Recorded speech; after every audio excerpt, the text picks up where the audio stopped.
Essa história, Sônia, envolve uma das pessoas mais queridas do meio artístico que nos deixou recentemente. Estamos falando do Naim, que partiu no mês de junho, no Dia dos Namorados, né? A gente vem acompanhando toda essa história, que deu uma arrefecida aí nesse momento, que ele teve aquele encontro com a Andréia Andrade, que era a ex-mulher dele. Eles se encontraram no Dia dos Namorados e na madrugada do dia 12 para o dia 13, a gente tomou conhecimento sobre a morte dele. Isso causou uma grande comoção nacional. A gente ainda não tem aqui o laudo da polícia a respeito da causa da morte do Naim. O que a gente tem é o laudo do IML, que isso é uma coisa que atesta a morte, mas o que provocou a morte dele, a polícia ainda não terminou suas investigações. E a primeira classificação era de morte suspeita, né? Exatamente, Sônia. Tanto que a gente comentou aqui também no programa que todas as pessoas seriam investigadas, incluindo a própria Andréia. Eu te interrompi, o que foi? Eu digo, já passaram de 30 dias? Já. 2 meses, inquérito, já, né? 2 meses. Já tem até o toque psicológico também. Exato, exato. Tá. O que a gente não tem ainda é a causa da morte. Mas o Naim era uma pessoa pública, o Naim construiu um patrimônio durante o período de vida dele. Não era um patrimônio que você fala, meu Deus, que patrimônio grande, mas ainda assim é um patrimônio. Sim. E quando a gente pensa nesses bens, nessas propriedades, o Naim, ele tem os herdeiros dele. Na verdade, ele tem 2 filhas, né? Uma que é maior de idade, uma menor de idade, de relacionamentos anteriores. E com a Andréia Andrade, com quem ele se relacionou de 2011 até 2023, que a gente tem essa informação que é importante detalhar aqui, ele não teve nenhum filho, não tem nenhum herdeiro. Pois bem, o que acontece? A Andréia entrou com um processo na justiça porque ela está requerendo algumas coisas. A primeira delas é que a justiça dê a ela o direito de ser a inventariante do processo. O que isso significa, gente? A Andréia quer controlar o patrimônio, todos os bens, todos os itens pessoais deixados por Naim. Só que normalmente o inventariante ele precisa ter alguma conexão com a pessoa falecida, familiar, ser cônjuge e tudo mais. Não era o caso da Andréia, não era o caso.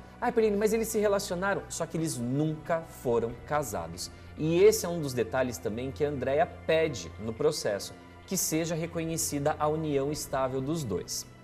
Aí a gente pode parar para pensar, tudo bem, eles tiveram um relacionamento, mas poxa, em 2023 aqui no programa, a gente relatou que eles tinham se separado, né, por uma série de fatores. Eles, né, eles falaram comunicaram mesmo, de né? forma Ele pública comentou, isso. isso foi público, o final do relacionamento. Todo mundo já estava sabendo, eles tinham comunicado isso em rede social. A Andréia participou de um reality show da Record neste ano na condição de mulher solteira, participou de programas, inclusive o do Lucas Selfie na internet, onde foram a tentar arranjar namorado para ela e ela se predispôs a isso.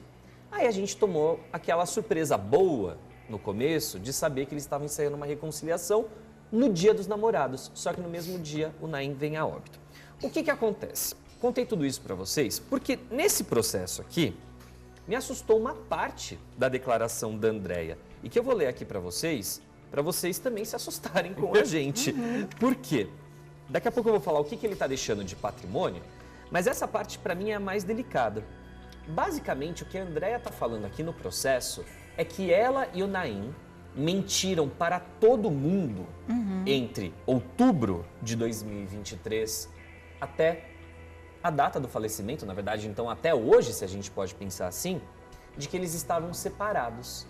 A Andréia diz no processo que ela e o Naim nunca se separaram e que eles inventaram essa mentira para a imprensa porque os dois estão sendo perseguidos pela Rosimeire Aparecida, que é a ex-mulher do Naim. De fato, existe uma briga judicial entre a Rosimeire e o Naim, está falecido, e é uma briga judicial que se arrasta há mais de 10 anos, onde a Andréia também acabou sendo inclusa no processo por um esquema de fraude. Diz aqui no processo que a Andréia e o Naim, né, eles resolveram contar essa mentira para a imprensa, para os amigos em comum e até para os parentes, só para despistar a Rosimeire, para a Rosimeire parar de encher o saco, é basicamente o que está escrito aqui no processo, para que eles conseguissem resolver a vida deles. Só que aconteceu o que aconteceu. Olha o que fala aqui o processo, ó. Diante da pressão psicológica, o casal achou por bem dispor na mídia que estavam separados, mas a verdade é que estavam juntos. E a Andréia sempre ficou ao lado do companheiro, o acompanhava nas entrevistas, nos shows e nos diversos eventos que o Naim participava. Além das aparições públicas, a vida familiar ficou intacta, seguem as fotos de viagem aí que estão anexadas ao processo e tudo mais. Só que aqui, a Andréia, ela conta essa história, só que eu não sei se os advogados dela aqui que montaram o processo não se atentaram ao texto mesmo que eles fizeram. Falei aqui, ó, ela tá falando que eles inventaram essa mentira. Só que a gente viu, no dia da morte do Naim, que ele morava numa casa e a Andréia em outra. Exatamente. Então, assim, não foi só um discurso para a imprensa. Por que se separaram de fato de casas? Só que aí vem o texto da continuidade do processo, que é onde eu falo que tem uma incoerência ali, né? Fala o seguinte, ó, o casal permaneceu no mesmo teto até o dia 12 de junho de 2024. A gente sabe que não é verdade. Não é? A gente sabe que isso não é verdade, porque no relato dela, no dia da morte do Naim, ela deu entrevistas para todo mundo falando que teve um encontro na casa dele, deixou ele lá e voltou para a casa dela. Ou seja, não viviam até o dia 12 de junho sob o mesmo teto. Então aqui tem uma mentira. Ou o que você disse nas entrevistas para toda a imprensa até hoje foi uma mentira, Andréia? Qual que é a mentira? O que está no processo ou o que você falou na imprensa? Isso você precisa explicar. E aí, ela fala o seguinte, ó, sendo que nessa noite, no dia 12 de junho, eles passaram o dia dos namorados juntos, né? Isso foi explicitado na mídia, igual ela fala aqui no processo.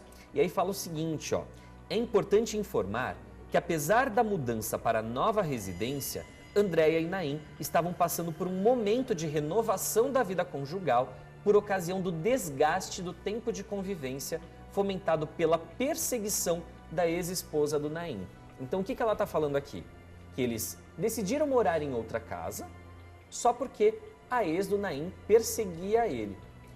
E olhando os documentos dos processos, eu fui atrás também do processo que a Rosimeire colocou contra o Naim. E não existe uma perseguição. Quando a gente fala perseguição, a gente pensa o quê? Que a pessoa tá ali, ó. Tá ali atrás da mureta, tá escondida atrás do carro que tá estacionado do outro lado da rua para ficar perseguindo e tudo mais.